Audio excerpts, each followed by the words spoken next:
The surgeon's words hung in the air like suspended particles of dust, visible only in the harsh fluorescent light of his sterile office. 6 to 8 weeks recovery time minimum. The tumor is benign, but the location makes the procedure complex. I nodded, my fingers absently tracing the edge of his mahogany desk, an incongruously warm feature in the otherwise clinical space. My husband Derek sat beside me, his face arranged in what I recognized as his concerned expression. Eyebrows slightly furrowed, lips pressed together in a thin line. It was the same face he wore when discussing disappointing quarterly reports or dealing with our teenagers' occasional academic struggles. Before we jump back in, tell us where you're tuning in from, and if this story touches you, make sure you're subscribed, because tomorrow I've saved something extra special for you. And the timeline? Derek asked, his voice measured and calm. Too calm. A strange disconnection from the fact that someone would be cutting into his wife's spine in less than 2 weeks.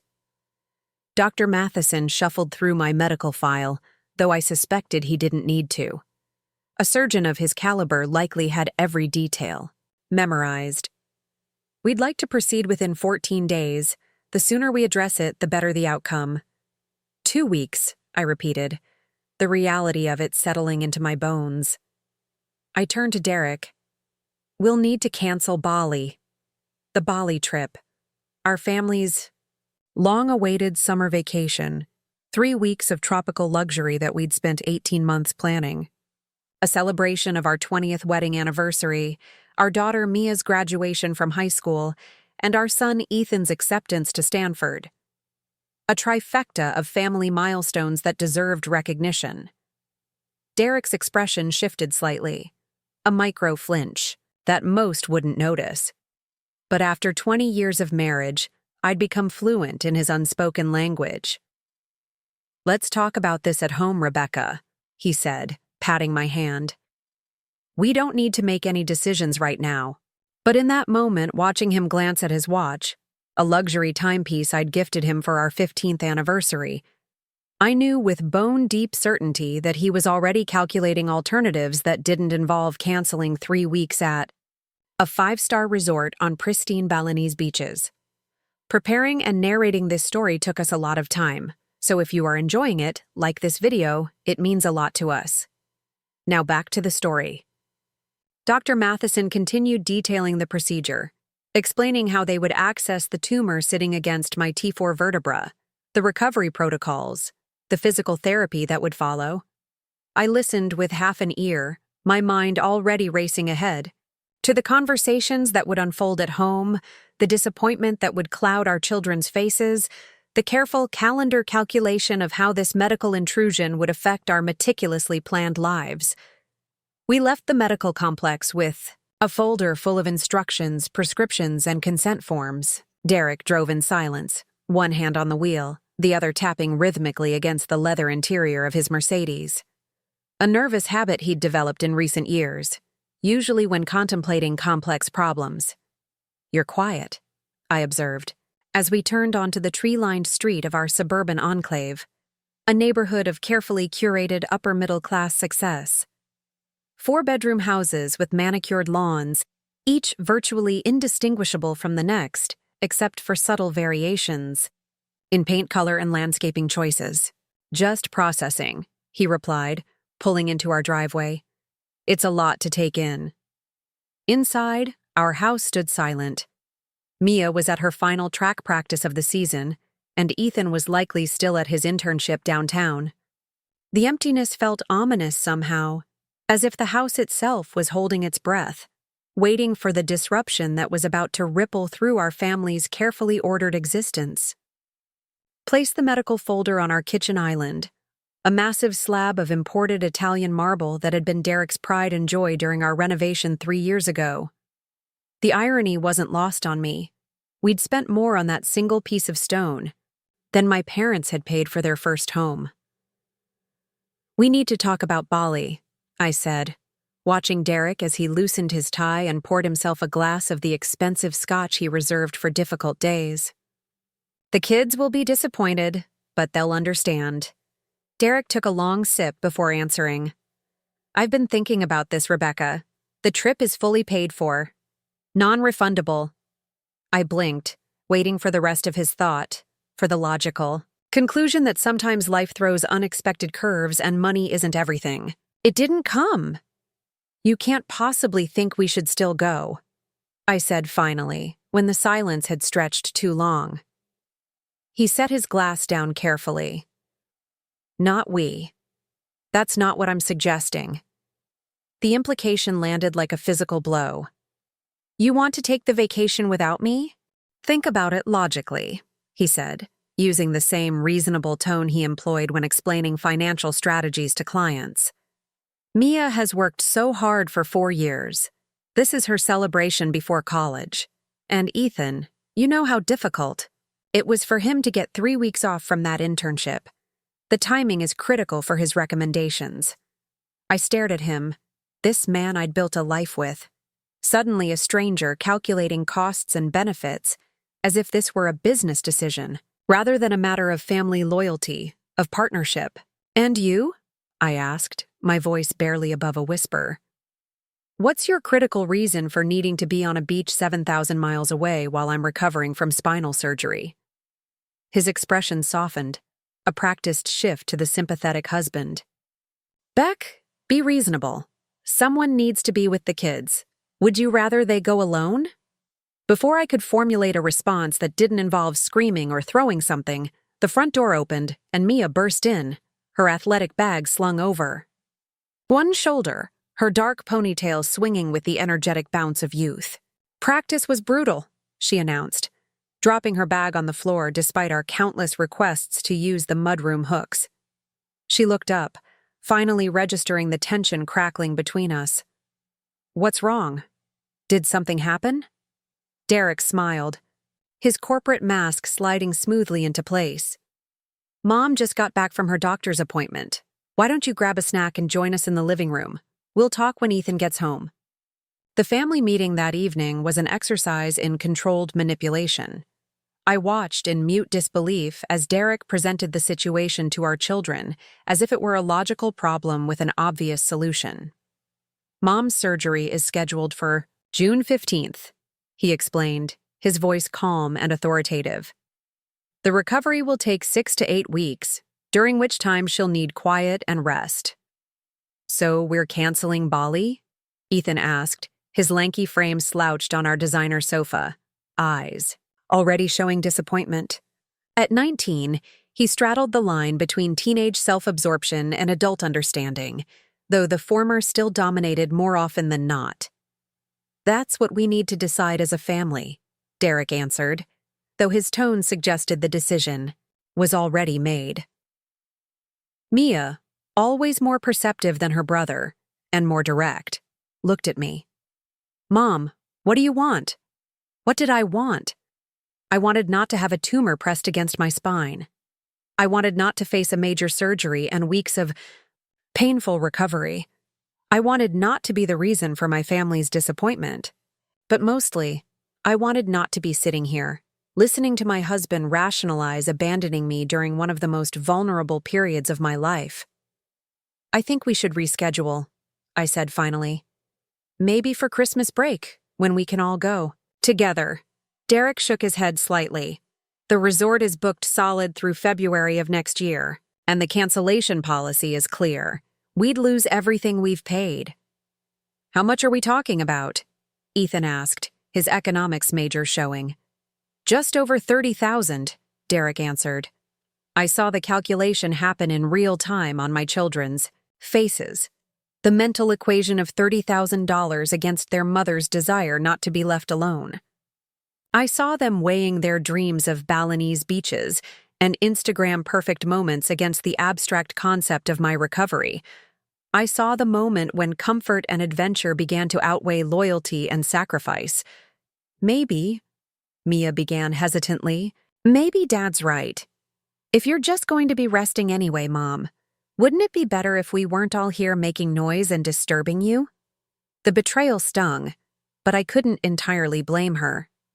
At 18, the world still revolved around her experiences, her desires. The fully developed capacity for empathy was still forming in her brain, or so I'd read in one of the countless parenting books I'd consumed over the years. Mrs. Adkins next door said she'd check in on you, Derek added, as if this settled everything. And your sister can drive up from Portland for the first week.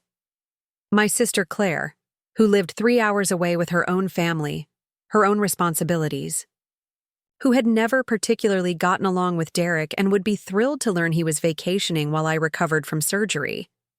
I need some air, I said, rising from my chair, ignoring the concerned looks that followed me out to our back patio.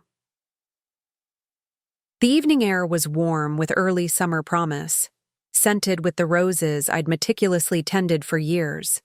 I stood there, staring at the careful landscaping, the tasteful outdoor furniture, the subtle landscape lighting that highlighted our prosperity, and felt utterly alone.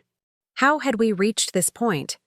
When had my husband, the man who had once held my hair back when morning sickness racked my body, who had wept openly when each of our children was born, become someone who could rationalize leaving me to face surgery and recovery alone?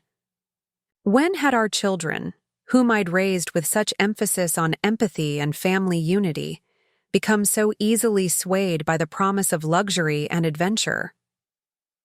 The glass door slid open behind me, and Derek stepped out. The kids are worried about you. Are they? I asked, not turning around. Or are they worried I'll make them cancel their vacation? He sighed, the sound of a man dealing with an unreasonable woman. Rebecca, be fair. They're teenagers. Of course they're disappointed. And you? What's your excuse? He moved beside me, close but not touching. I'm trying to make the best of a difficult situation. The trip is paid for. The kids deserve this celebration. And honestly, you'll be better off recovering in peace and quiet. Stop pretending this is about what's best for me, I said, finally facing him. At least have the courage to admit you don't want to miss your vacation. That's sitting in a hospital and then helping your wife shower and use the bathroom isn't how you pictured spending your summer. A flash of something, guilt perhaps or anger at being called out, crossed his face before he composed himself. That's not fair. None of this is fair, I replied. Life isn't fair. That's what we've always told the kids, isn't it? When they didn't make the team or get invited to the party. Life isn't fair, but family is supposed to be the place where we try to balance the scales a little. Where we show up for each other, even when, especially when, it's inconvenient. He was silent for a long moment, and for a brief, hopeful instant. I thought. My words had reached him. Then he pulled out his phone, glanced at the screen, and sighed. The contractor for the Westlake project is calling. I need to take this. He hesitated, then added, We'll talk more later, okay? Try to look at this objectively. As he walked back into the house, already answering his call with the warm, confident voice he reserved for business connections, I realized with startling clarity that the decision had already been made. My family would go to Bali, and I would stay behind to face surgery and recovery alone. All that remained was for me to accept this reality with grace, to become the supportive wife and mother who put her family's happiness above her own needs.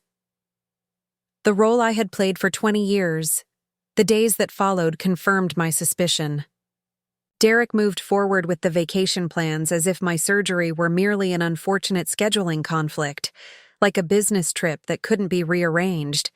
He confirmed their flights, contacted the resort about airport transfers, renewed the children's passports, each action a silent statement. This is happening. I moved through these days in a strange fog, attending pre-operative appointments, signing consent forms, listening to doctors describe how they would access my spine and remove the growth that had been causing the intermittent pain I'd been experiencing for months. The children, taking their cue from Derek, began to talk about the trip with increasing excitement. Mia researched Instagram-worthy locations on the island. Ethan read about Balinese economic development. They made these plans in my presence with only occasional glances of guilt, as if my surgical recovery were a separate track running parallel to their lives not intersecting in any meaningful way. "We'll bring you back something amazing," Mia promised one evening, briefly wrapping her arms around my shoulders before returning to her packing list. "And we'll FaceTime every day," Ethan added, though we both knew the 13-hour time difference, and spotty resort Wi-Fi would make this challenging at best. I nodded and smiled and played my part. The supportive mother, the understanding wife. But something was shifting inside me, a tectonic movement of self-perception that would eventually reshape my entire landscape. A week before my surgery, and 10 days before my family's scheduled departure, I met with our family attorney, Martin Friedman, ostensibly to update my will before the procedure. Martin had handled our legal affairs for 15 years, a calm, methodical man who approached legal matters with the precision of the engineer he had been before law school. "Standard precaution," he assured me as I settled into the leather chair, across from his desk. "Though Dr. Matheson has an excellent track record with these procedures. Better safe than sorry," I replied with a smile that didn't reach my eyes. We reviewed the existing documents, the distribution of assets, guardianship provisions that were now largely moot with both children reaching adulthood, healthcare directives. That would soon be relevant. Then Martin glanced up from his tablet, a slight frown creasing his forehead.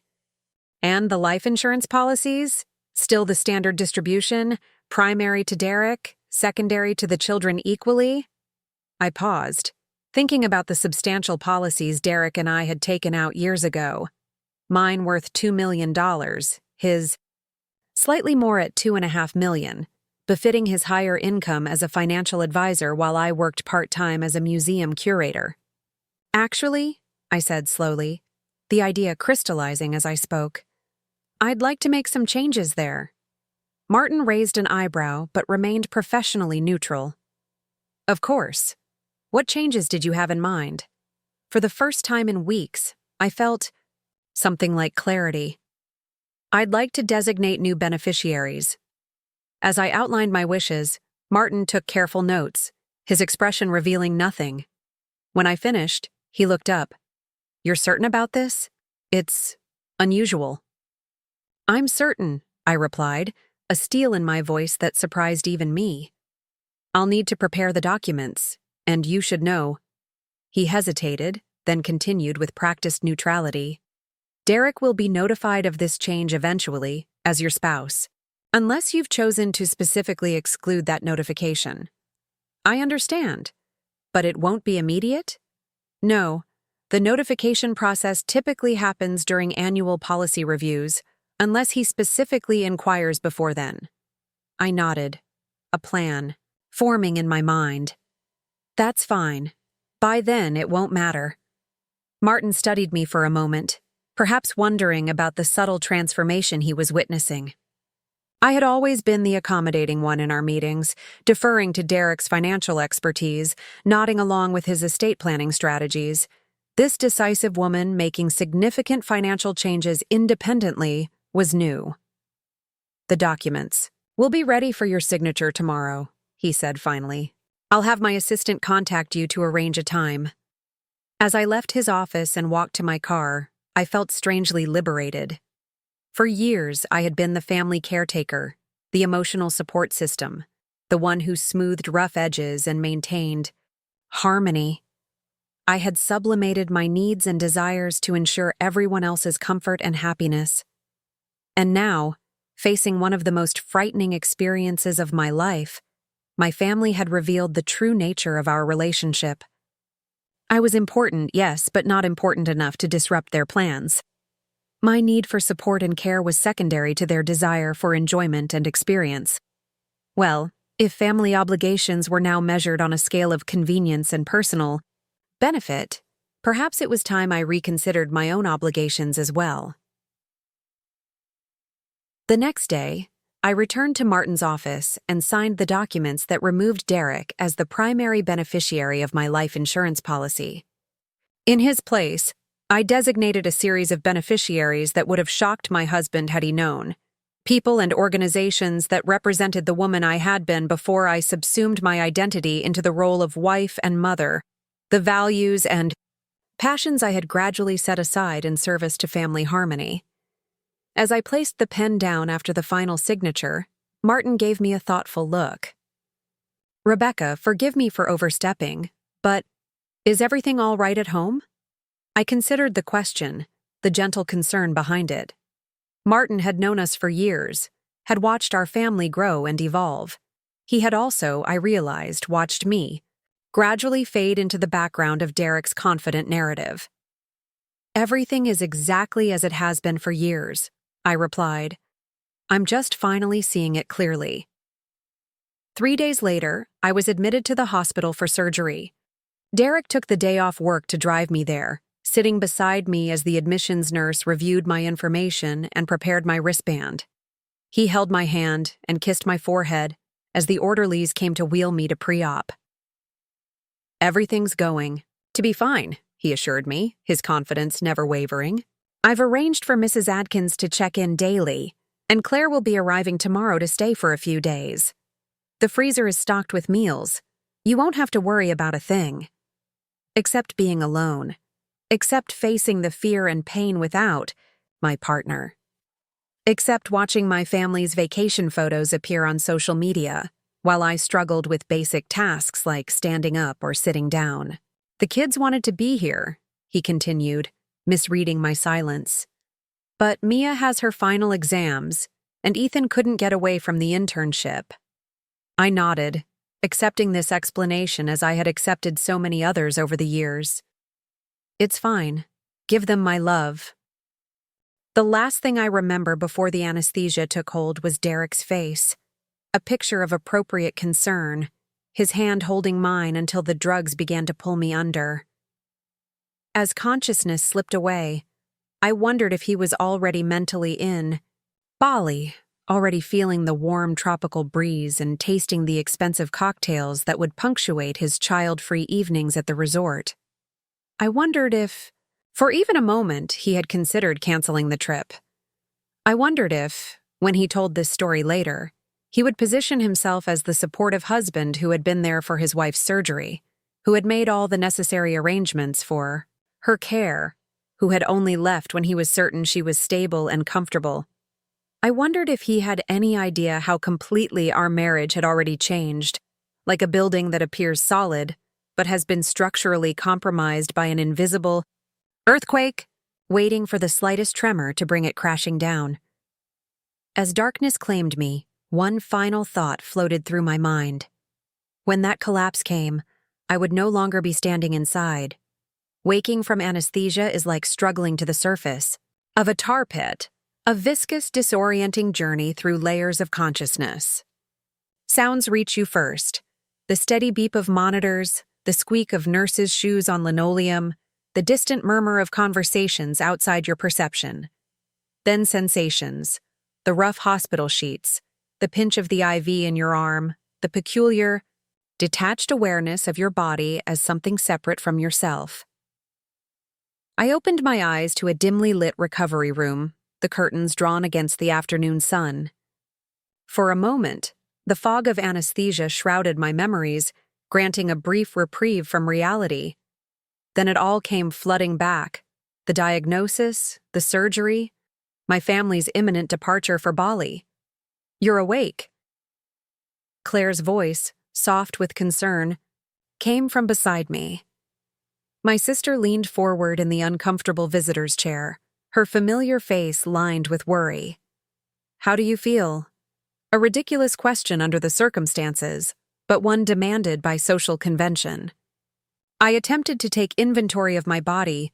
Pain, dull and distant thanks to medication, radiated from my spine. My throat felt raw from the intubation tube. My thoughts were fragmented, disconnected islands of awareness, like I've been hit by a truck, I managed, my voice a raspy whisper.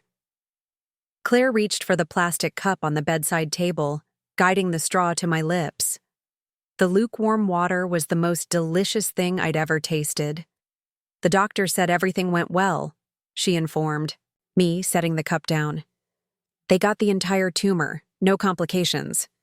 I nodded slightly, careful not to move too much. "Derek?" A brief flicker of something, anger, disapproval, crossed Claire's face before she composed herself. He was here until about an hour ago.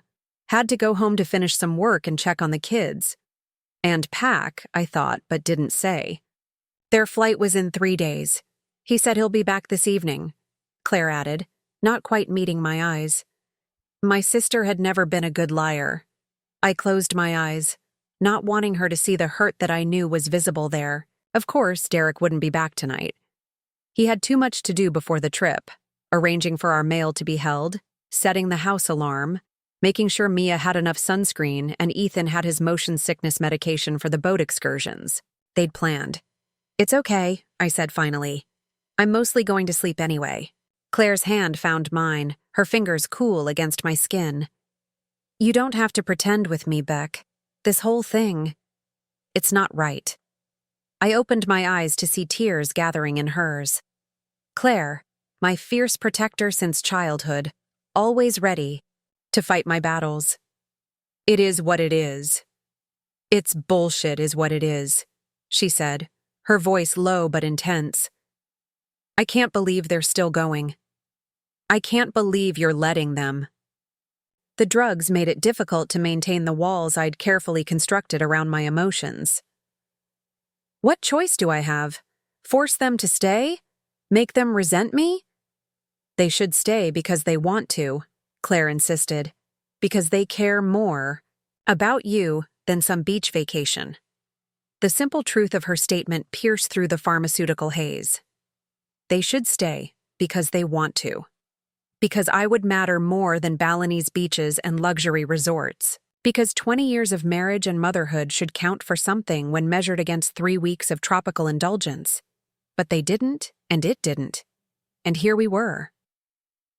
Let's talk about something else, I suggested, unable to bear the weight of this reality in my current state. Tell me about the kids. How's Jacob doing with baseball? Claire recognized the deflection but allowed it, shifting to updates about her son's Little League triumphs and her daughter's dance recital. I drifted in and out of consciousness as she spoke, the medication pulling me under in waves. When I next fully awakened, the room was darker, and Claire was gone. A night nurse was checking my vitals, her movements efficient and practiced. Your husband called, she informed me, noting something on my chart. He said he couldn't make it back tonight, but we'll see you tomorrow morning. I nodded, unsurprised. What time is it? Just after 9. Your sister said she'll be back first thing tomorrow. You should try to rest now. Rest. As if sleep could heal more than just my physical wounds. The night passed in a blur of nursing checks, pain medication adjustments, and fitful dozing. By morning, I felt marginally more alert, though the pain had intensified as the surgical anesthesia fully wore off. Dr. Matheson arrived early, his white coat immaculate, his manner brisk but kind. Everything looks excellent, Mrs. Carter, he announced after examining the surgical site. The tumor came out cleanly and the vertebrae show no signs of compromise. We'll keep you here for 3 more days, then transition you to home care. Home care. An empty house with meals in the freezer and a neighbor checking in. The prospect stretched before me like a desolate landscape. When can I begin physical therapy? I asked, focusing on the practical. The concrete steps that would lead me back to independence. We'll start some very gentle movements tomorrow. Nothing strenuous for at least 4 weeks. After that, we'll gradually increase intensity based on your progress. He made a note in my chart. Your recovery timeline remains as we discussed. 6 to 8 weeks before you'll approach normal function. 6 to 8 weeks. My family would be halfway through their vacation before I could even walk comfortably around my own house. Thank you, doctor, I said, because that's what one says to the person who has just cut into your body and removed a part that doesn't belong. He nodded, already turning toward the door and his next patient. The nurse will be in shortly with your medication. Your husband is in the waiting area. Shall I send him in, please? Derek appeared moments later, freshly showered and shaved, dressed in the casual luxury of designer jeans and a crisp button-down that suggested he had meetings later. He carried a small bouquet of flowers and a forced smile. "There's my girl," he said, leaning down to kiss my forehead, careful not to disturb any of the monitoring equipment. "How are you feeling?" "Like someone cut into my spine yesterday," I replied, unable to summon the energy for pretense. He placed the flowers on the windowsill, glancing around for a vase that wasn't there. "The doctor says everything went perfectly. That's great news." "Yes." My monosyllabic response hung in the air between us. Derek shifted uncomfortably, then took the visitor's chair that Claire had occupied the night before. "Listen, I know this isn't ideal timing," he began, and I knew immediately where the conversation was heading. "But I wanted to talk about the Bali arrangements." Of course he did. Not how I was feeling, not how scared I'd been before surgery, not how the anesthesia had given me strange dreams that still lingered at the edges of my consciousness. The Bali arrangements. "What about them?" I asked, my voice flat. "I've set everything up with Mrs. Adkins. She'll check in twice a day, morning and evening. Claire says she can stay through Sunday, which gives you 2 more days after we leave. The home health nurse will start Monday, coming 3 times a week." He recited these details as if reading from a well-prepared brief, his tone suggesting I should be impressed by his thoroughness. As if arranging for my care while he vacationed 7,000 miles away was an act of extraordinary devotion. "The kids are packing now," he continued, filling the silence left by my lack of response. "Mia's a bit stressed about what to bring. You know how she is about having the right outfits." I did know. I had been the one to help her through countless wardrobe crises, to teach her about layering and versatile pieces that could transition from day to evening. I had been the one to take her shopping for her first formal dance, the one who held her when her first boyfriend broke her heart, the one who explained menstruation and birth control and all the messy realities of becoming a woman. And now she was packing for a family vacation without me, concerned about having the right swimsuits for the resort's multiple pools. "I've printed out all the confirmation numbers and itineraries," Derek was saying, seemingly unaware of my internal turmoil. "I put copies on your bedside table at home and saved everything to our shared cloud folder." How thoughtful of him to ensure I could track their adventures from my sickbed. "The kids want to come see you this afternoon after Mia's last exam. Is that okay?" I almost laughed at the absurdity of the question. Was it okay for my children to visit me in the hospital before abandoning me for 3 weeks of luxury? What answer could I possibly give other than the one expected of me? "Of course," Derek nodded, then glanced at his watch, an unconscious tell that signaled his impatience. "I have a client meeting at 10. Is there anything you need before I go?" What I needed couldn't be procured in the 20 minutes before his meeting. What I needed was a husband who would cancel a vacation without hesitation when his wife required spinal surgery. What I needed was children who would understand that family meant showing up for the difficult moments, not just the celebrations. "I'm fine," I lied. "Go to your meeting." He stood, seemingly relieved by my acquiescence. "I'll be back with the kids this afternoon. Claire said she'd be here around noon." After a perfunctory kiss on my cheek and a gentle squeeze of my hand, he was gone, leaving behind only the faint scent of his expensive cologne and a bouquet of flowers wilting without water. I stared at the ceiling, counting the small holes in the acoustic tiles to distract myself from the burning in my eyes. I would not cry. I had made my decision, set certain wheels in motion, and now I would see it through with dignity. Claire arrived earlier than expected, her face stormy as she entered my room carrying a proper vase for the flowers and a tray, with 2 cups from my favorite coffee shop. "I passed Derek in the parking lot," she announced without preamble, arranging the flowers with more force than necessary. "He said he couldn't stay long because of some client meeting." That's right. Unbelievable. She thrust a cup toward me, herbal tea given my current medication regimen. 3 days before they leave you to go play in paradise, and he can't reschedule a meeting? I sipped the tea, letting its warmth soothe my raw throat. "Claire, please. I've accepted that they're going. Continuing to discuss it just makes everything harder." My sister sat heavily in the visitor's chair, her own coffee untouched. "I don't understand how you can be so calm about this." "If Michael ever—" "But he wouldn't," I interrupted. "That's the difference. Michael wouldn't, because your marriage is different from mine." Claire fell silent, studying me with the intense scrutiny only a sister can bring to bear. "What does that mean exactly?"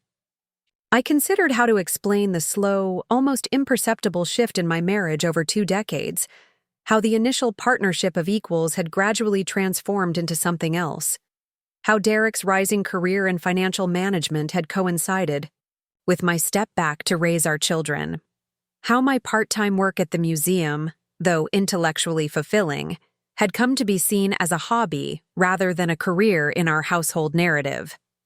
How decisions that affected our family had increasingly become Derek's domain, with my input valued but ultimately secondary.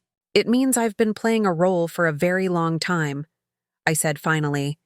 "The supportive wife, the understanding mother, the person who makes everything work smoothly for everyone else. And now?" I met her gaze directly. "Now I'm making some changes." Something in my tone must have signaled the seriousness of my intent, because Claire leaned forward, her expression shifting from anger to concern. "Rebecca, what kind of changes?"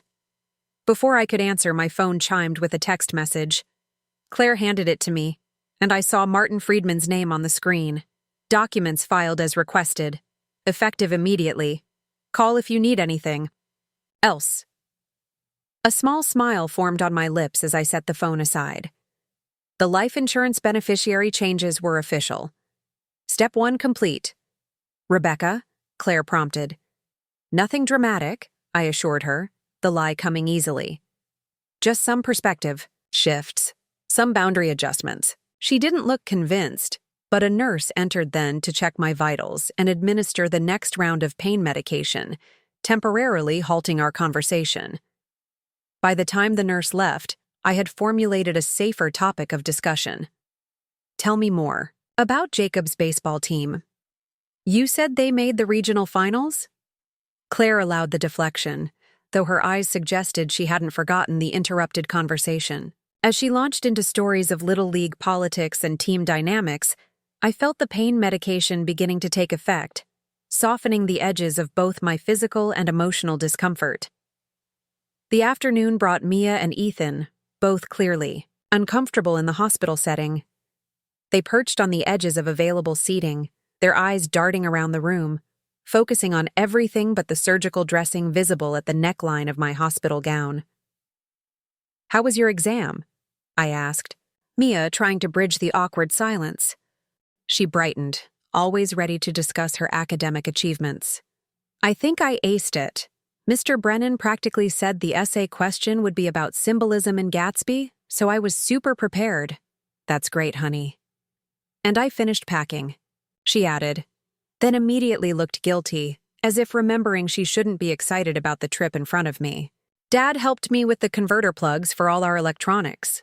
Ethan chimed in, then also fell silent, caught in the same trap of not wanting to appear too enthusiastic about their upcoming adventure. I summoned a smile, the understanding mother, performing her role one more time. "It's okay to be excited about the trip. I want you to have a wonderful time."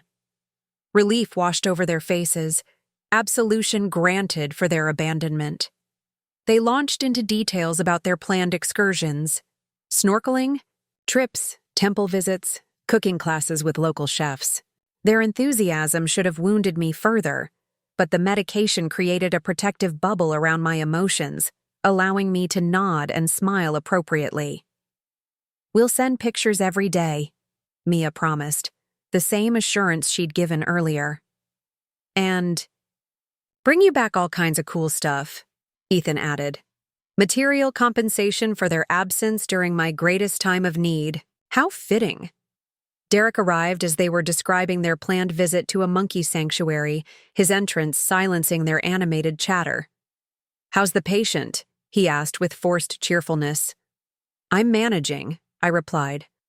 The kids were just telling me about the monkey sanctuary.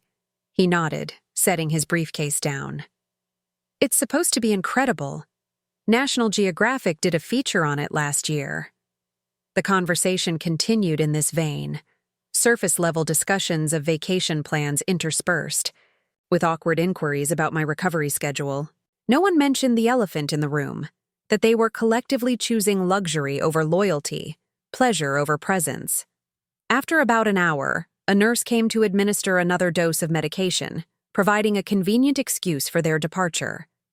We should let you rest, Derek announced, gathering his things. I'll come back tomorrow morning before work. The children kissed me goodbye with promises to return the next day.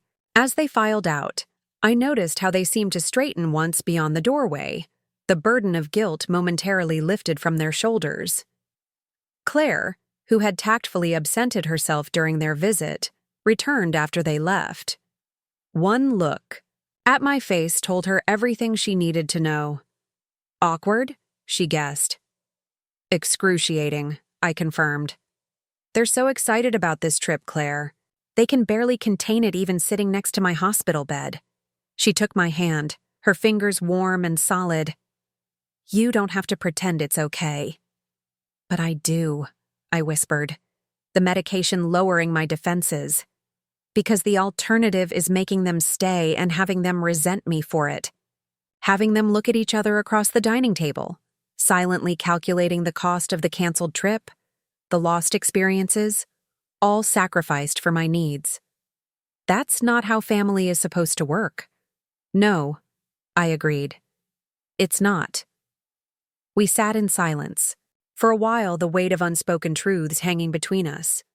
Finally, Claire spoke again, her voice careful. Rebecca, earlier you mentioned making changes. What exactly are you planning? I looked at my sister, my defender, my confidant, the keeper of my childhood secrets and witness to my adult life. Claire, who had never particularly liked Derek, who had raised an eyebrow at his grandiose career ambitions and questioned his parenting priorities. Claire, who would understand exactly what I was doing if I told her. But understanding wasn't enough. I needed her complicity. I'm reevaluating some things, I said, choosing my words with precision despite the medication. Financial arrangements, personal priorities, the usual midlife reassessment. This doesn't sound usual, she countered. This sounds like what? She hesitated, then committed. Like you're planning something. I smiled, feeling the weight of secrets and decisions. Nothing dramatic. Just ensuring that certain aspects of my life reflect my current values rather than outdated commitments. Claire studied me, clearly wanting to press further but recognizing my reluctance to elaborate. You know I'm on your side, whatever you're doing. I'm counting on that, I replied, squeezing her hand. Because I may need your help with the next phase. Which is? The medication was pulling me toward sleep, making it difficult to maintain my guard. Getting my house in order while my family is away. Literal and metaphorical. She nodded slowly, accepting this cryptic explanation for now. You should rest. We can talk more tomorrow. As I drifted toward sleep, I thought about the changes already in motion. The life insurance policy was just the beginning, a symbolic first step in a larger recalibration. The 3 weeks my family would spend in Bali would give me ample time to implement the rest of my plan. A plan that had crystallized during those quiet moments on our patio, watching Derek take his business call while I processed the reality of being left behind. A plan that would ensure I would never again be the one left behind. Not by my husband, not by my children, not by anyone. As consciousness faded, I smiled at the thought of Derek's face when he eventually discovered what I had set in motion. By then, of course, it would be far too late to change course. The wheels of justice, my personal justice, were already turning. The hospital released me on the 4th day after surgery. A standard timeline for my procedure, the discharge nurse explained as she reviewed my home care instructions. I listened with half an ear, already familiar with the regimen of medications, movement restrictions, and warning signs that would necessitate immediate medical attention. Claire hovered nearby, mentally cataloging each instruction with the diligence of someone who took her caretaking responsibilities seriously. Unlike my husband, who had called that morning to explain he couldn't drive me home because of an emergency client meeting, one apparently more important than collecting his post-surgical wife from the hospital. The home health nurse will visit on Monday, Wednesday, and Friday, the discharge nurse continued, handing me a printed schedule. She'll check your incision, help with bathing, and assess your mobility progress. I nodded, accepting the paperwork. That detailed my diminished state and the assistance I would require. The irony wasn't lost on me. I had spent 2 decades anticipating others' needs, and now found myself dependent on professional caregivers and my sister's goodwill. All set? Claire asked when the nurse had finished, her car keys already in hand. I've got the guest room ready at the house. Mom's planning to come up next weekend to help out. The plan was for me to stay with Claire for the first week post-discharge, allowing her to monitor my initial recovery before I returned to my empty house. Derek had agreed to this arrangement with obvious relief, as it solved the problem of my care during their first week in Bali. Thanks, I said, carefully shifting into the wheelchair that hospital policy required for my exit. Are the kids at school? A flicker of discomfort crossed Claire's face. Mia had her last exam this morning. Ethan, I think he said something about meeting friends for lunch. Translation. My children weren't coming to see me off from the hospital. The pre-vacation socializing had taken precedence. The ride to Claire's modest suburban home was quiet, both of us lost in our thoughts as the summer landscape blurred past the windows. Her neighborhood wasn't as exclusive as mine. The houses, closer together, the cars in the driveways less luxury and more practicality. Michael, her husband, was a high school science teacher. Claire ran a small graphic design business from home. Their life was comfortable, but not extravagant. Their values more aligned with experiences than possessions. I had always secretly envied their relationship, the easy partnership, the shared responsibilities, the genuine delight they took in each other's company. I had once believed Derek and I had that same connection before career ambitions and social climbing had shifted our priorities. Michael set up the guest room with extra pillows, Claire said as we pulled into her driveway. And he installed one of those grab bars in the shower before he left for school. The thoughtfulness of this gesture from my brother-in-law, a man who owed me nothing beyond familial courtesy, stood in stark contrast to my husband's absence. That was kind of him, I said, meaning it. Claire helped me from the car, her arms steady around my waist as we navigated the front walkway. Every movement sent shards of pain radiating from my surgical site despite the medication. By the time we reached the guest room, perspiration dampened my hairline and my breath came in short gasps.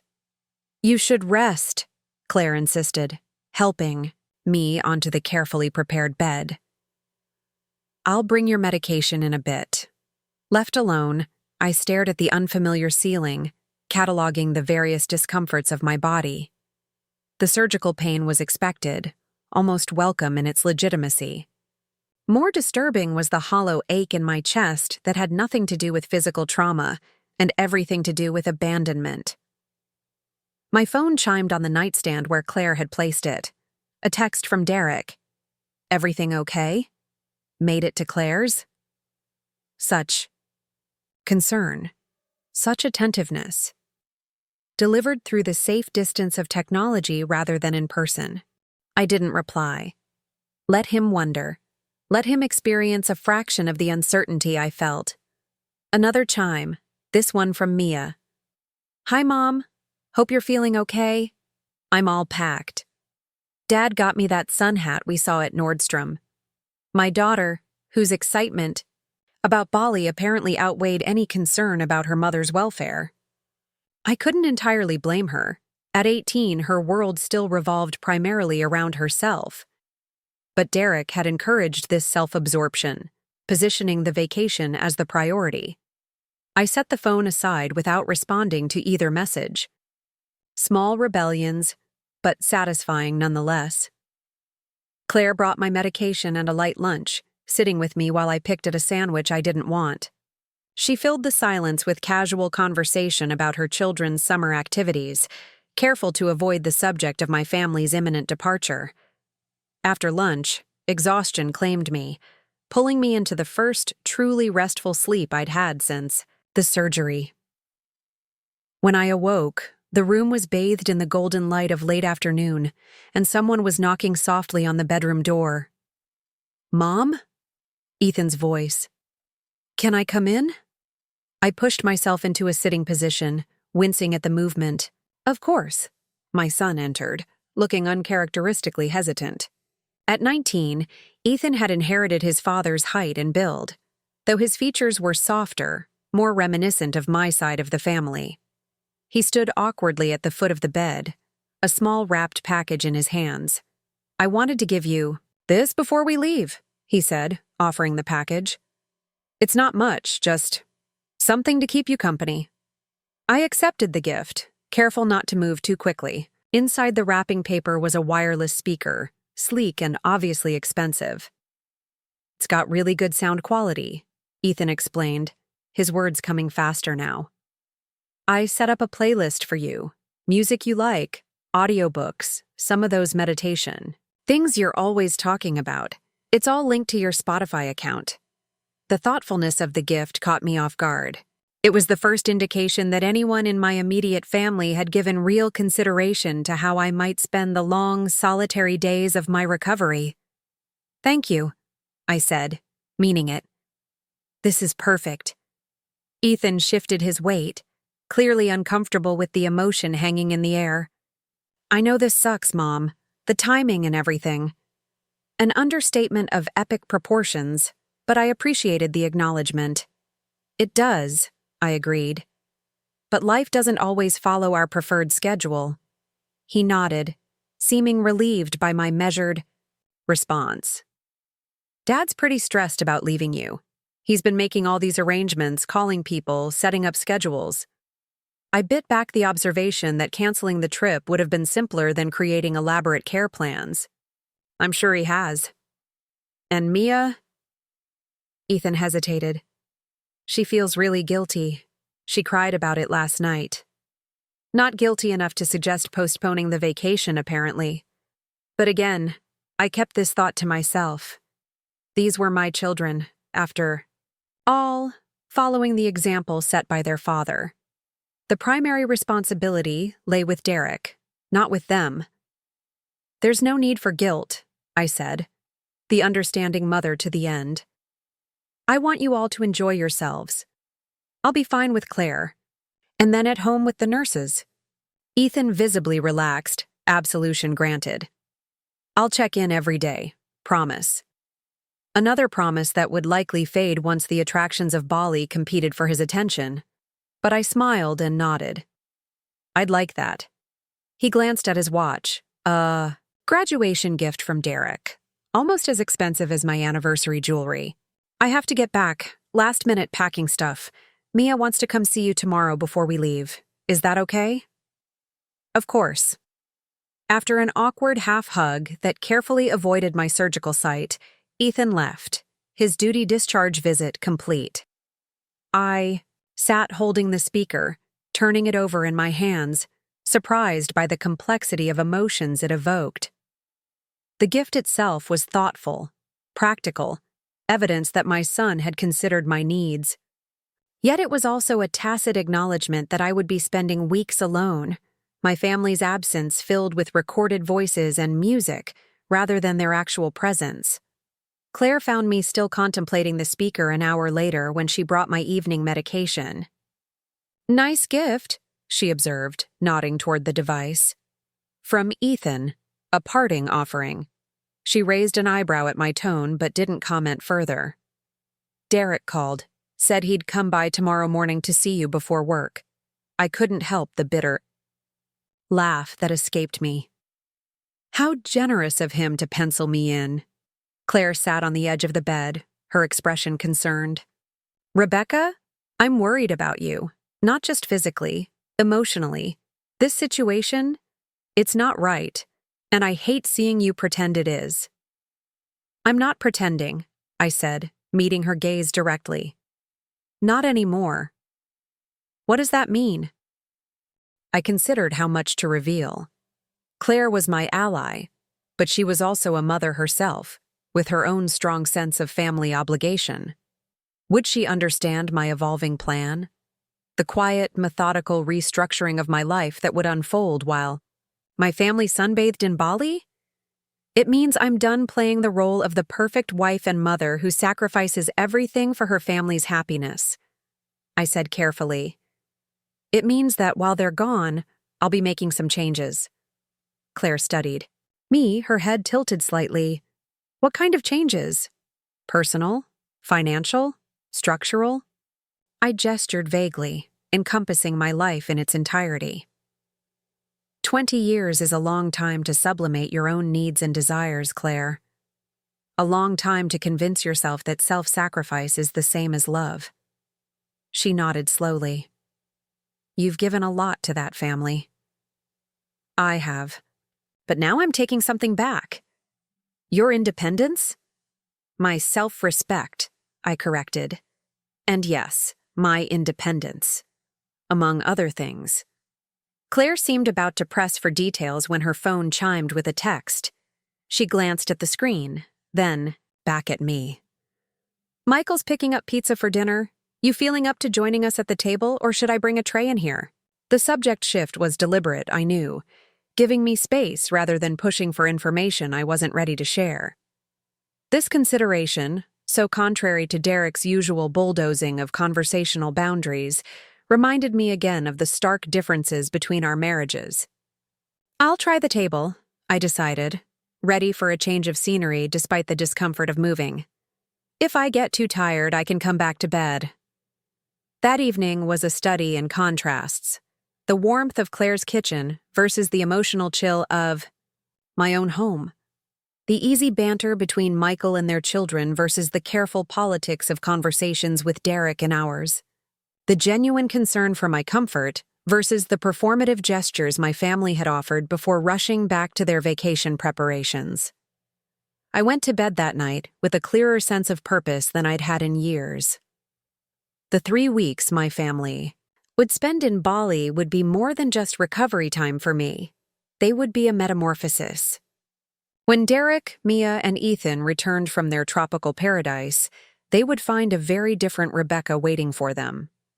Morning brought Derek, as promised, armed with coffee from my favorite cafe and an apologetic smile that didn't quite reach his eyes.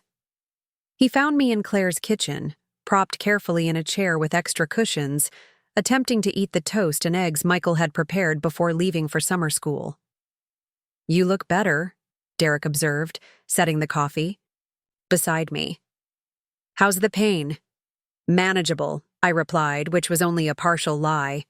The pain was constant but dulled by medication to a level I could function through in limited bursts. How's the packing going? Essentially done. Mia's still agonizing over shoe choices, but otherwise we're set. He pulled out a chair and sat. Across from me, his posture relaxed, confident. I've finalized all the arrangements for you. Mrs. Adkins has a key and will check in daily. The home health nurse has the alarm code for her scheduled visits. I've arranged for grocery delivery every Monday. The lawn service will continue on their regular schedule. Such efficiency, such attention to detail, all directed toward ensuring his absence would proceed smoothly rather than considering whether that absence was appropriate in the first place. Thank you, I said, because social convention demanded it. Derek reached across the table, taking my hand in his. I know this isn't ideal, Rebecca. If there was any way to reschedule the trip without losing everything we've invested, but there wasn't, according to his financial calculations. No way to prioritize his wife's well-being over prepaid resort reservations and non-refundable airfare. It's fine, I interrupted, not wanting to hear his rationalization again. "You've made your decision. Let's not pretend it was the only option." His fingers tightened slightly around mine, a warning pressure. "That's not fair. I've made every arrangement for your care. I've spent hours coordinating with nurses, neighbors, delivery services." "Yes," I agreed, extracting my hand from his. "You've been very efficient at outsourcing your responsibilities." Derek's expression hardened, the mask of concerned husband, slipping to reveal the irritation beneath. "I don't think that's—" "It doesn't matter what you think," I said, surprising myself with the calm certainty in my voice. "What matters is what you do. And what you're doing is leaving your wife alone after major surgery to go on vacation." The blunt statement hung between us, its truth undeniable despite all his elaborate justifications. "The arrangements are made," he said finally, his tone clipped. "We're leaving tomorrow. I've done everything possible to ensure you'll be well cared for." Everything except the one thing that would have actually demonstrated care, canceling or postponing the trip. "Yes, you have," I acknowledged. "And now you can go to Bali with a clear conscience, having fulfilled your technical obligations as a husband." Derek stood, his movements sharp with anger. "I don't know what's gotten into you lately, Rebecca. This passive-aggressive attitude isn't like you." He was right. It wasn't like me. Or at least, not like the version of me I had presented for. 2 decades. The accommodating wife, the understanding mother, the woman who smoothed over conflicts and swallowed her own needs to maintain family harmony. "People change," I said simply. "Sometimes surgery gives you a new perspective." He stared at me, clearly caught between concern and irritation. "We should talk about this when I get back, when you're feeling better." When I was feeling better. When I was back to being the Rebecca he recognized, the one who wouldn't challenge his decisions or express inconvenient emotions. "We will," I promised, already knowing that conversation would be very different from the one he was imagining. "Have a good trip, Derek." He hesitated, then leaned down to kiss my cheek. "Mia will come by this afternoon to say goodbye. I've got client meetings until late, so I probably won't see you again before we leave." Of course not. Why would he make time to see his wife one last time before leaving the country for 3 weeks? Much more important to squeeze in those client meetings. "Safe travels," I said, turning my attention back to my cooling breakfast, a dismissal he couldn't miss. After Derek left, I sat in Claire's quiet kitchen, sipping the coffee he'd brought, my favorite blend from the expensive cafe near our house, a peace offering that cost him $5 and zero sacrifice. Claire found me there 20 minutes later, staring into the empty cup.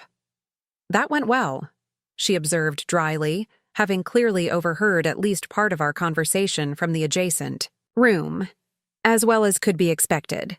She poured herself coffee from the pot Michael had made earlier, then sat across from me in the chair Derek had vacated.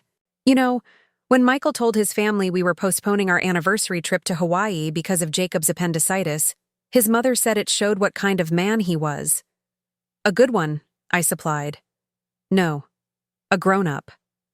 Claire blew across her coffee, dispersing the steam. She said any teenager can chase what they want, but it takes a grown-up to recognize what matters more than their own desires. The simple wisdom of this statement pierced through my carefully constructed rationalizations. That was the heart of it. Derek was behaving like an entitled teenager, not a grown man with responsibilities to his family, not a husband who had vowed to stand by me in sickness and in health. "When do you want to go home?" Claire asked, changing the subject.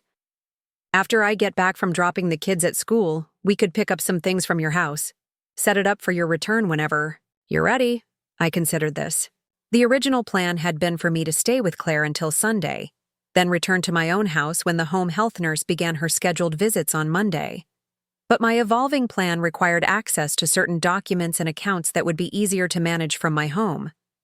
"Tomorrow," I decided, after they've left for the airport. "I'd rather be in my own space." Claire looked skeptical. "Are you sure?" It's only been a few days since surgery. Having someone around 24/7 would be better. I'll have Mrs. Adkins checking in and the nurse starting Monday, I reminded her.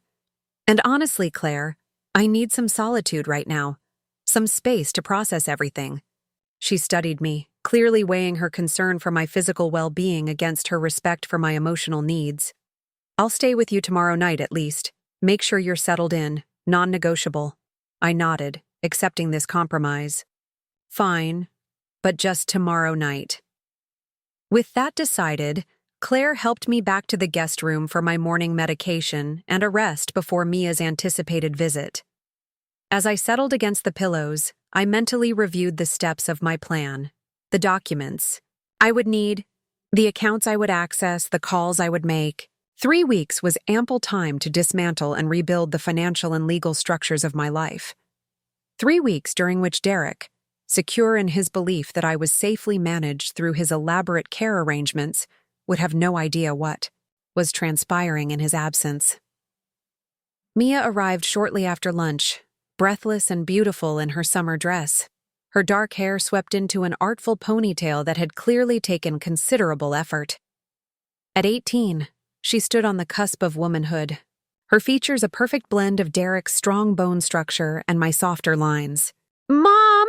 she exclaimed, bending carefully to hug me where I sat in Claire's living room. "You look so much better than in the hospital." "Amazing what clean clothes and proper sleep will do," I replied, returning her embrace with my limited range of motion. She perched on the edge of the sofa, a small gift bag dangling from her fingers. "I brought you something for while we're gone. Another parting gift. Another token of consideration that acknowledged the abandonment without addressing it." I accepted the bag, finding inside an expensive jar of face cream from the luxury brand Mia had recently become obsessed with, thanks to social media influencers. "It's the overnight recovery mask," she explained eagerly. "The one I told you about that Jennifer Lawson uses. It's supposed to be amazing for skin healing and stress reduction, because expensive skincare was clearly the solution to being left alone after spinal surgery." "Thank you, honey," I said, managing a smile. "That's very thoughtful," Mia beamed, pleased with herself. "I got you a 3-month supply. The lady at the counter said that was excessive, but I told her it was for my mom who deserved special treatment." The irony of this statement, coming from a daughter who was about to abandon me for a luxury vacation, was almost too much to bear. But I maintained my composure, the well-practiced role of grateful mother firmly in place. "That's sweet of you." Mia launched into a detailed explanation of the skincare regimen this product required, clearly more comfortable discussing beauty routines than the elephant in the room. I let her talk, studying my daughter's animated features, wondering when exactly she had absorbed the lesson that material gifts could substitute for genuine sacrifice and support. Had it been watching Derek bring me expensive jewelry after missing important events? Observing how he used his financial success to paper over emotional neglect? Or was it simply the natural self-centeredness of youth, encouraged by a father who prioritized his own desires? "We leave super early tomorrow," Mia said finally, winding down her beauty tutorial. "Like 5 a.m. airport arrival early. Dad said the international check-in takes forever." "You should get a good night's sleep then," I suggested, offering her the easy exit she clearly wanted. She nodded, relief evident in her expression. "Yeah, I should. I still have a few things to finish packing." After another careful hug and promises to send pictures, promises I now understood would be kept only sporadically, if at all, Mia left, her perfume lingering in the air long after the sound of her car faded. "Nice cream," Claire observed, returning from the kitchen where she'd tactfully retreated during Mia's visit. "Very expensive," I confirmed, and utterly missing the point. Claire sat beside me, her expression sympathetic. "They're trying, Rebecca, in their limited, misguided way." "I know. That's almost worse than if they weren't trying at all." I set the cream aside, suddenly exhausted by the emotional toll of these farewell visits. At least then I could just be angry. Instead, I have to acknowledge their pathetic attempts at consideration while they do exactly what they want anyway. What time do they leave tomorrow? Their flight is at 8:30. They're heading to the airport at 5. I attempted a smile that felt more like a grimace. By this time tomorrow, they'll be halfway across the Pacific, and I'll be figuring out how to shower with surgical restrictions. In my own bathroom, Claire squeezed my hand gently. And implementing your mysterious changes? I met her questioning gaze steadily. Yes, starting tomorrow. She seemed about to press for details again, then sighed and stood. Well, whatever you're planning, just remember that revenge feels good in theory, but often leaves you feeling worse in practice. Who said anything about revenge? Claire gave me a knowing look. I'm your sister, Rebecca. I know that expression. I've seen it since we were kids sharing a bedroom. It's your someone's going to regret crossing me face. I couldn't help but laugh, though the movement sent a spike of pain through my surgical site. Maybe. But this isn't just about revenge, Claire. It's about reclaiming parts of myself I've surrendered over the years. It's about consequences and boundaries and self-respect. Just be careful, she cautioned. Don't make permanent decisions based on temporary emotions. These emotions aren't temporary, I said quietly. They're just finally acknowledged. Claire didn't respond, but her concerned expression spoke volumes. She didn't understand, couldn't understand, the depth of clarity that had come with this betrayal. The sudden, crystalline recognition of patterns that had been present for years, but that I had chosen to ignore for the sake of family harmony.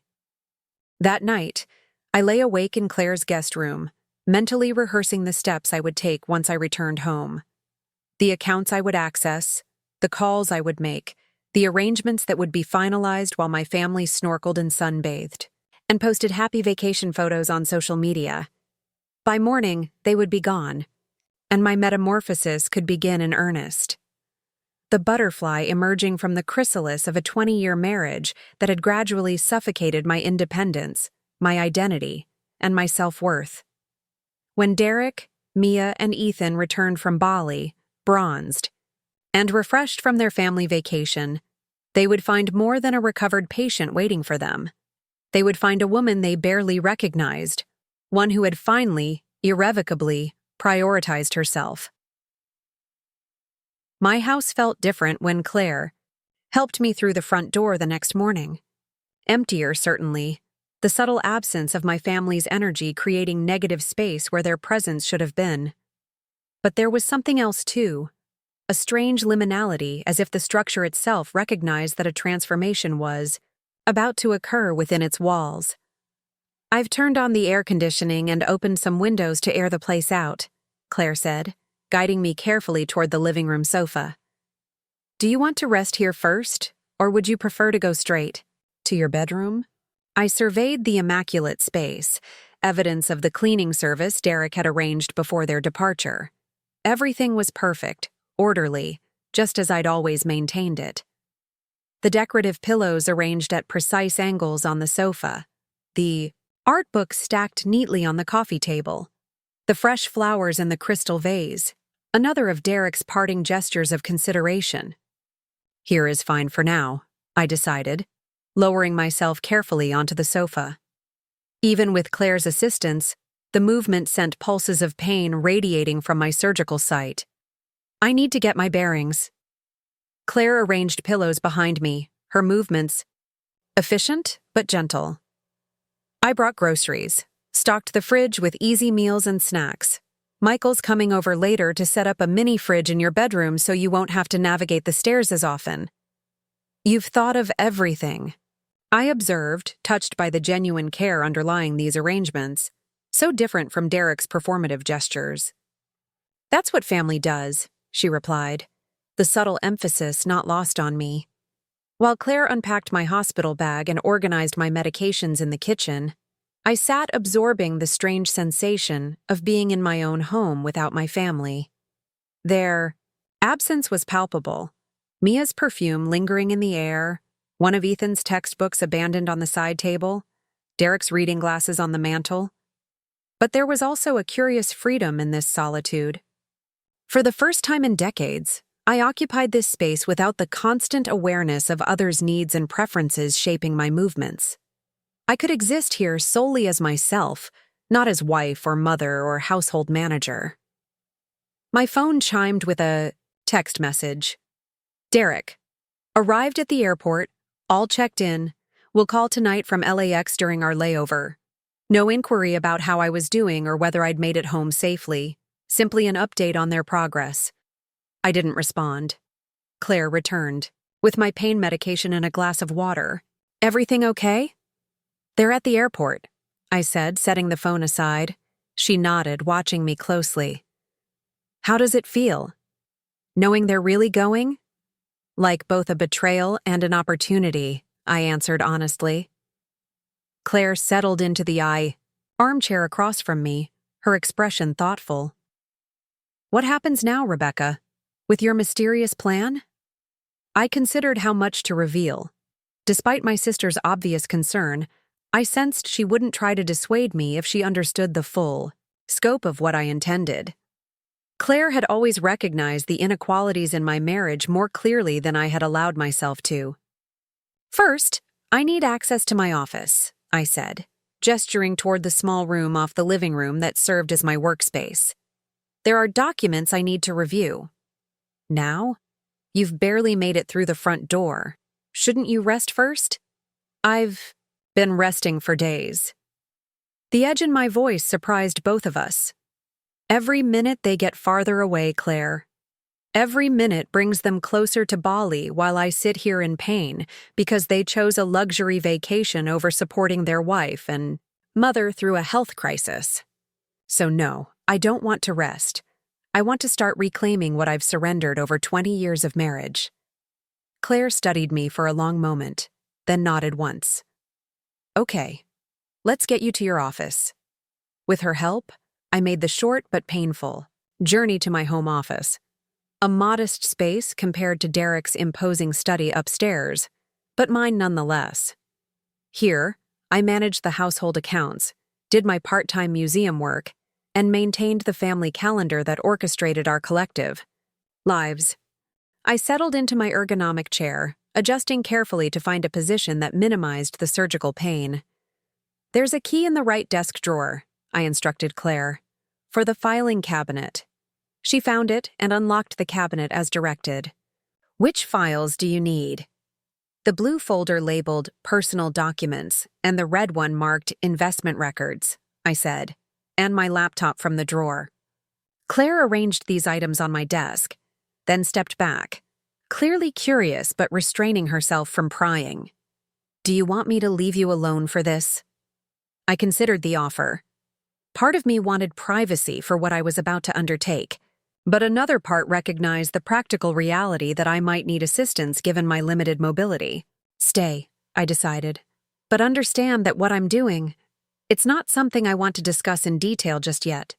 She nodded, settling into the small reading chair in the corner of the office. I'm just here for physical support. Consider me furniture with hands. Despite everything, I smiled at her description. Very useful furniture. I opened my laptop first, entering the password that unlocked not just the device, but the portal to several critical aspects of my financial life. Over the years, I had maintained meticulous records of our household accounts, partly from my natural organizational tendencies, partly from the lingering insecurity of having watched my parents struggle financially after my father's business failed. Derek had always been dismissive of this habit, viewing it as unnecessary given his financial expertise. What he failed to recognize was that my careful documentation had given me a comprehensive understanding of our financial situation that matched or exceeded his own. I simply chose not to assert this knowledge in our day-to-day discussions. Can you hand me my phone? I asked Claire, not wanting to twist to reach it. She passed it to me, and I opened my banking app, checking the current balance in my personal account, the one I had maintained separately from our joint accounts, initially funded by my inheritance, from my grandmother and sustained by my part-time museum salary.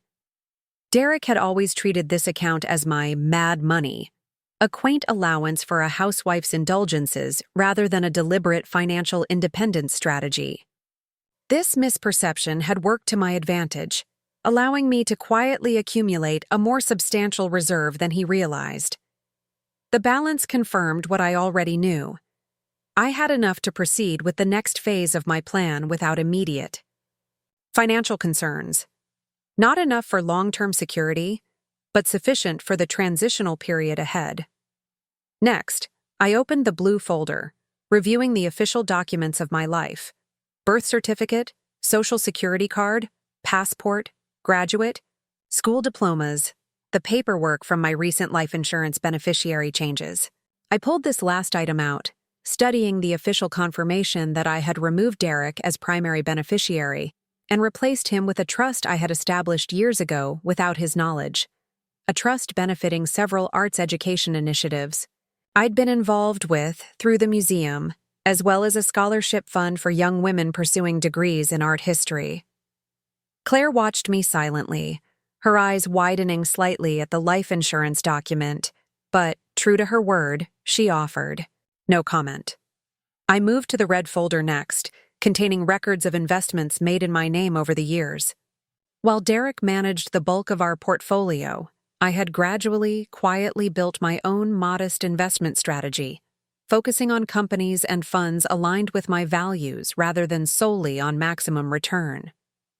What Derek viewed as my cute interest in socially responsible investing had actually yielded respectable returns while escaping his notice, primarily because I never discussed these investments in the comparative terms he favored. They weren't beating or trailing the market in his mental scorekeeping, they simply existed apart from his financial worldview. I need to make some calls, I told Claire, reaching for the cordless phone on my desk. Would you mind giving me some privacy? She hesitated.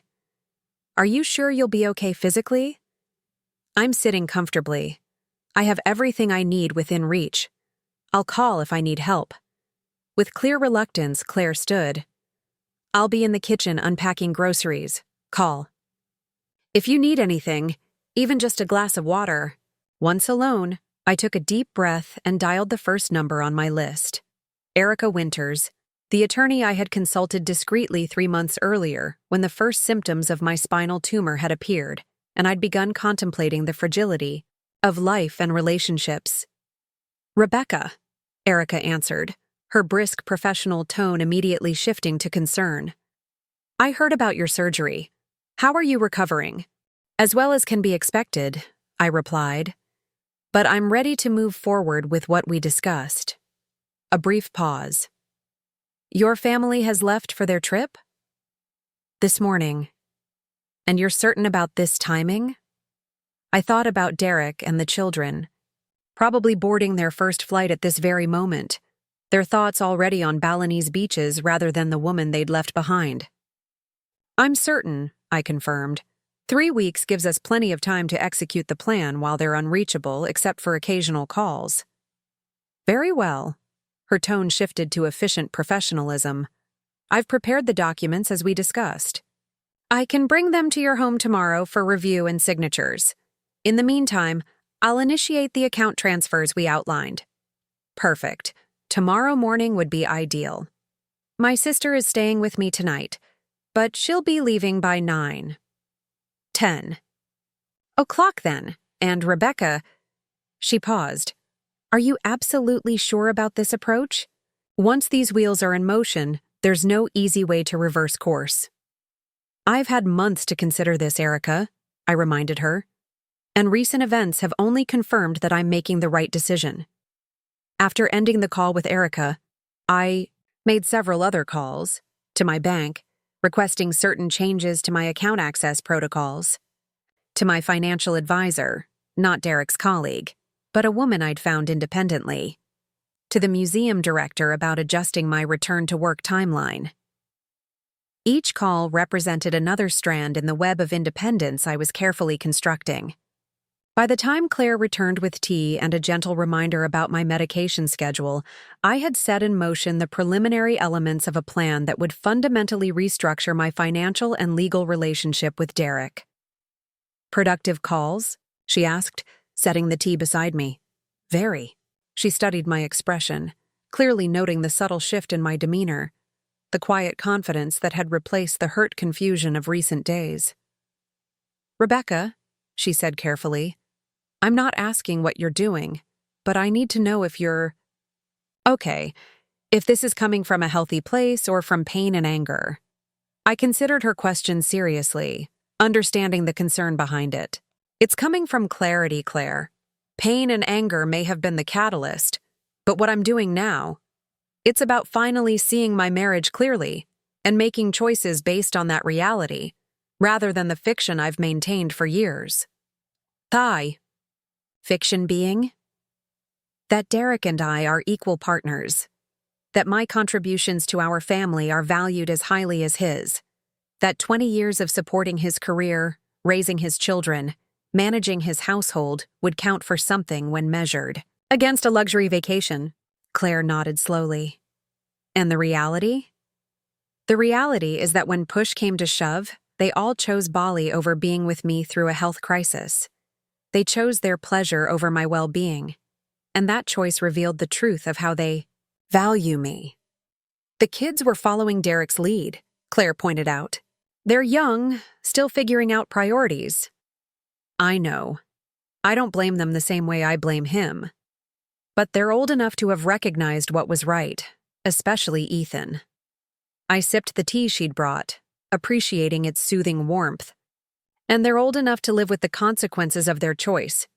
Claire's eyebrows rose slightly. "Consequences? Rebecca, what exactly are you planning?" Before I could decide how much to reveal, my phone chimed with a notification.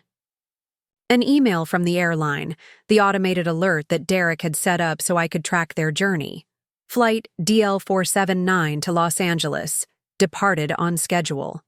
They were officially in the air, the first leg of their journey begun.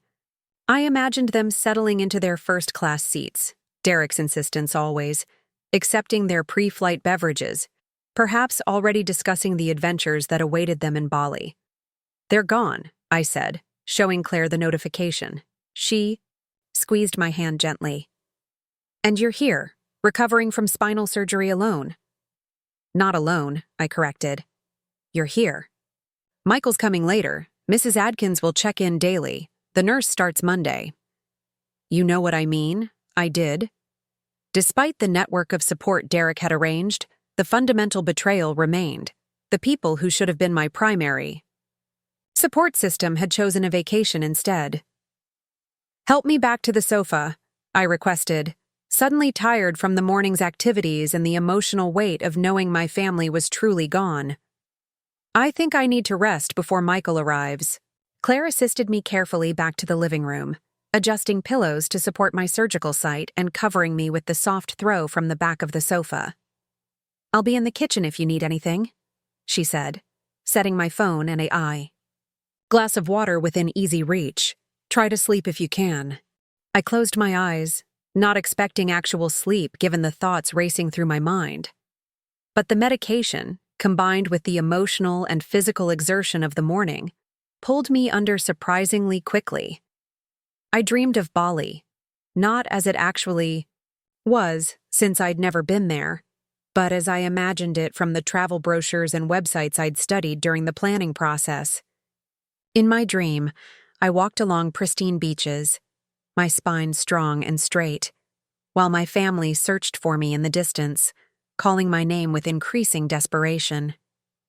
I woke to the sound of Michael's voice in the entryway, speaking quietly, with Claire. The quality of light had changed, suggesting I'd slept for several hours. "Rebecca?" Claire called softly, noticing I was awake. "Michael's here with the mini fridge and some dinner from that Italian place you like." "Perfect timing," I replied, carefully shifting to a more upright position. "I'm starving." Michael appeared, his tall frame filling the doorway, his expression warm with genuine concern. "Hey, Rebecca. Good to see you home instead of in that hospital room." Unlike Derek's polished corporate appearance, Michael carried himself with the casual confidence of someone unconcerned with status markers. His university sweatshirt and worn jeans spoke of practicality rather than presentation. "Good to be home," I agreed. "Thanks for coming by." "No problem at all. Where do you want this mini fridge set up?" "Master bedroom, if that works." "On my side of the room." While Michael handled the fridge installation, Claire prepared dinner in the kitchen. I checked my phone, finding a text from Ethan sent during a layover. "First flight done. In LAX now." "Everything okay there?" The perfunctory check-in fulfilled his minimal obligation of concern while telling me nothing about their trip so far. I responded with equal brevity. "Managing. Safe travels." By the time Michael and Claire joined me for dinner in the living room, they at the coffee table, me still carefully positioned on the sofa, my foggy post-nap lethargy had cleared, replaced by renewed determination to continue implementing my plan. "I brought you something," Michael said, pulling a folder from his bag after we'd finished eating. "Claire mentioned you might want to review some financial stuff while you're recovering, so I printed those articles about independent retirement planning we discussed a while back." I accepted the folder, exchanging a quick glance with Claire. She gave an almost imperceptible shrug. She hadn't told him about my mysterious plan, but she had apparently created a plausible cover for why I might be interested in financial independence resources. "Thank you," I said, genuinely appreciative both of the information and the subtle support it represented. "This will be very useful." "No problem." And I set up that mini fridge with some waters, juice, and snacks. "Put it on your side of the bed where you can reach it easily." His simple kindness, bringing financial resources that supported my autonomy, installing a convenience that acknowledged my physical limitations, struck me as the exact opposite of Derek's approach. Where my husband had arranged elaborate outsourced care to facilitate his absence, Michael was providing practical support to enhance my independence. The comparison wasn't fair, perhaps. Michael wasn't my husband, and the stakes were different. But the contrast highlighted exactly what had been missing from Derek's response to my surgery: genuine consideration that prioritized my needs over his preferences. After dinner, Michael helped me upstairs to the master bedroom while Claire cleaned up. The journey was slow and painful despite his careful support, each step a reminder of the physical recovery still ahead of me. The bedroom felt strange, half empty, with Derek's closet door open to reveal the gaps where he'd removed 3 weeks' worth of resort wear. His nightstand was cleared of the book he'd been reading, and the hand cream he used before sleep. The space felt like a metaphor for our marriage, his absence more conspicuous than his presence had been. Michael helped me settle into bed, arranging pillows to support my back and ensuring the mini fridge and my medications were within reach. "Claire's going to bring up some of your things from downstairs," he said, hovering awkwardly once I was situated. "Is there anything else you need before I head out? I've got to get home for the kids, but I can come back if there's something that needs fixing or moving." "You've done more than enough," I assured him. "Thank you, Michael.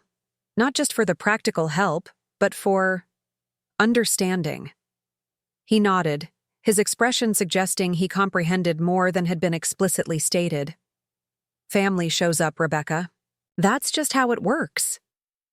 He hesitated, then added, "For what it's worth, I think you're handling this whole situation with remarkable grace." After he left, Claire brought up my laptop, phone charger, and a carafe of water for the nightstand. "Michael's a good man," I observed as she arranged these items within my reach. "He is," she agreed, a hint of pride in her voice. "And he thinks, your husband is an idiot, by the way." His exact words were, "What kind of moron goes on vacation while his wife recovers from spinal surgery?" I smiled despite myself. A moron who's about to learn some very expensive lessons about taking his wife for granted. Claire sat on the edge of the bed, her expression turning serious. "Rebecca, before I settle in for the night, I need to ask again. Are you sure about whatever you're planning? Not because I think you should forgive Derek or accept this situation, but because I want to make sure you're protecting yourself in all ways, including legally. I have an attorney, I assured her. Everything I'm doing is being handled properly through legal channels. An attorney? When did you? She stopped, realization dawning. This isn't a new plan, is it? You've been working on this for a while. I nodded, seeing no reason to hide this aspect of my preparation. Since the first symptoms appeared and I realized I had a tumor, something about facing a health crisis makes you evaluate your life with brutal honesty. And your honest evaluation was that my marriage has been fundamentally unequal for years, that Derek values me primarily for the support structures I provide that allow him to pursue his ambitions, that, in a crisis, his true priorities would become clear. I gestured toward the empty space beside me in our king-size bed. And I was right. Claire was quiet for a long moment, processing this revelation. So the life insurance change was just the beginning. The appetizer, I confirmed, symbolic more than substantive. And the main course? Financial and legal restructuring that will ensure I am never again dependent on a man who would leave me alone after spinal surgery. She nodded slowly. Good. Just be careful. Derek's not going to take this lying down once he realizes what's happening. By the time he realizes, it will be too late to stop it. I reached for her hand, squeezing it gently. Trust me, Claire. I've thought this through very carefully. After Claire settled into the guest room, I sat propped in my bed, reviewing the financial articles Michael had brought. Though I was already familiar with most of the strategies outlined, the material reinforced my confidence in the path I had chosen. My phone chimed again, a family group text from Derek with a photo of the three of them in the international terminal, at LAX, smiling broadly in front of a departure board. Next stop, Hong Kong, then Bali. Boarding soon, will be out of reliable contact for about 20 hours. Love you. The casual love you tacked onto a message that was essentially announcing their joyful departure stung more than it should have, as if those two words could compensate for what the image revealed. My family, happy and excited about their adventure, with no visible sign that they were missing anyone or feeling guilty about their choice. I didn't respond. Instead, I opened my laptop and logged into my personal email, finding the message I'd been waiting for from Erica Winters, documents attached for preliminary review. We'll bring originals tomorrow at 10 a.m. Please call with any questions. I downloaded the attachments, legal documents that would fundamentally restructure my financial relationship with Derek and protect my assets from his control. Documents that would create a framework for the independent life I intended to build during the 3 weeks of their absence. As I reviewed the precise legal language Erica had crafted, I felt a curious sense of calm replacing the hurt and anger that had dominated recent days. This wasn't revenge, despite what Claire suspected. It was self-preservation. Protection against ever again being so vulnerable to someone who could prioritize a vacation over my well-being. The fact that this protection would come as a profound shock to Derek when he returned bronzed and relaxed from Bali was merely a consequence of his own actions, not the primary goal of mine. I saved the documents and closed my laptop, settling back against the pillows and staring at the ceiling I'd gazed up at for 20 years of marriage. Tomorrow, Erica would arrive with the papers. Tomorrow, I would sign my name and set in motion changes that couldn't be easily undone. Tomorrow, while my family began their tropical adventure 7,000 miles away, I would begin my own journey, one they couldn't possibly anticipate. A journey toward independence, self-determination, and a life where I would never again be left behind. On the morning Erica arrived with the documents, I felt a strange calm. The attorney was punctual, arriving at precisely 10 a.m. with her leather portfolio tucked under one arm. She found me waiting in the living room, surrounded by everything, Claire had carefully arranged within reach. "I've brought all the documents we discussed," Erica said, arranging several folders on the coffee table. "Each requires careful consideration before signing." For the next hour, I signed paper after paper: financial separation agreements, property division documentation, investment portfolio restructuring. Each signature represented another step toward independence, another strand in the protective web I was weaving around myself.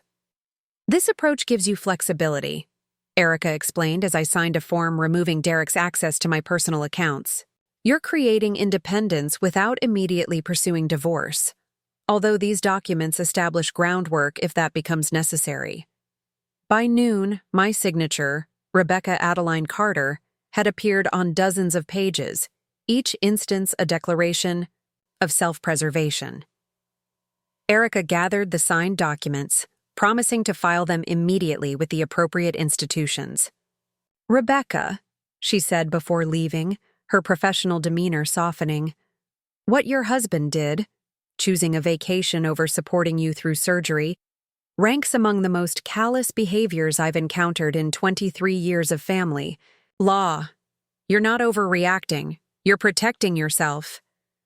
Her validation settled over me like a warm blanket. This wasn't emotional revenge. It was reasonable self-protection. That evening, Derek called from Hong Kong. "Rebecca," finally reached. "You?" he said, his voice compressed by distance. "We're on our layover. How are you feeling?" "Managing," I replied neutrally. "Claire left this morning. Mrs. Adkins is coming by later." Good. Everything going according to the schedule we set up then?" His satisfaction was evident. The arrangements he had made were functioning as planned, absolving him of direct responsibility. The children took turns on the phone, Mia bubbling about the airport shops and Ethan asking perfunctorily about my medication schedule. "We'll try to call when we reach Bali," Derek concluded. "But the time difference will be tricky, and the resort's Wi-Fi is supposedly spotty." "Don't worry about it," I said, meaning it. "Focus on enjoying your vacation." "Will do. Love you, Rebecca." I ended the call without returning the sentiment. The next 3 weeks passed in a carefully orchestrated routine. Mornings with the home health nurse, who checked my incision and helped with physical therapy exercises. Afternoons reviewing museum work Margaret sent over, my professional identity reasserting itself in my family's absence. Evenings with occasional visits from Claire or calls from Michael. My family's communication dwindled predictably. The promised daily photos became sporadic updates, then occasional group messages with stunning beach views or temple excursions. Their calls grew shorter, less frequent, filled with excited recounting of adventures rather than inquiries about my recovery. Meanwhile, my plan proceeded with meticulous precision. Erica filed all the necessary documents. My financial advisor implemented the investment restructuring we had planned. I had the locks changed on the house, nominally for security after misplacing a spare key, but symbolically a reclaiming of my space. 2 weeks into their trip, I received confirmation that the property documentation had been completed, formally, establishing my majority ownership of our home based on my inheritance contribution, a fact Derek had conveniently overlooked for years. By the beginning of the 3rd week, I had sufficiently recovered to move more freely around the house. Pain remained, but it had become manageable. I was weaning off the stronger medications, regaining clarity and purpose with each passing day, and I began preparing for their return. I moved my belongings from the master bedroom to the guest suite, which I had quietly renovated during their absence. I rearranged the home office to accommodate my expanded professional activities. I had accepted the museum's offer of increased responsibilities during my recovery, finding meaning in the work I had too long treated as secondary to family obligations. The day before their scheduled return, Claire helped me complete the final preparations. "Are you sure about this?" she asked as we arranged my new living space. "It's not too late to reconsider." "I've never been more certain of anything," I replied. "This isn't about punishment. It's about establishing the terms under which I'm willing to continue this relationship. Their return flight landed at 2:17 p.m. I tracked it with the same app Derek had set up to enable my vicarious participation in their journey. By 4:30, I heard the garage door open, followed by the cheerful cacophony of their arrival, luggage, wheels on hardwood, Mia's excited voice, Derek's deeper tones issuing directions about bags and souvenirs. I waited in the living room, seated calmly in the armchair rather than my usual spot on the sofa. Through the doorway, I watched their sunburned faces register first surprise at finding me downstairs rather than resting in bed, then confusion at my composed demeanor. Rebecca. Derek approached with the confident smile of someone who believes they've successfully managed a difficult situation. You're up and about. You must be feeling better. Much better, I agreed, not rising to greet him. How was Bali? Incredible, Mia gushed, dropping her bags to show me her tan lines. Mom, you wouldn't believe the beaches. The water was so clear you could see tropical fish without even snorkeling. Sounds wonderful, I said, my voice pleasant but distant. I'm glad you all had such a good time. Derek's eyes narrowed slightly, his financial advisor's instinct for trouble activating. Is everything okay? You seem different. I am different, I confirmed. 3 weeks of recovery gives you time to think, time to make changes. Changes?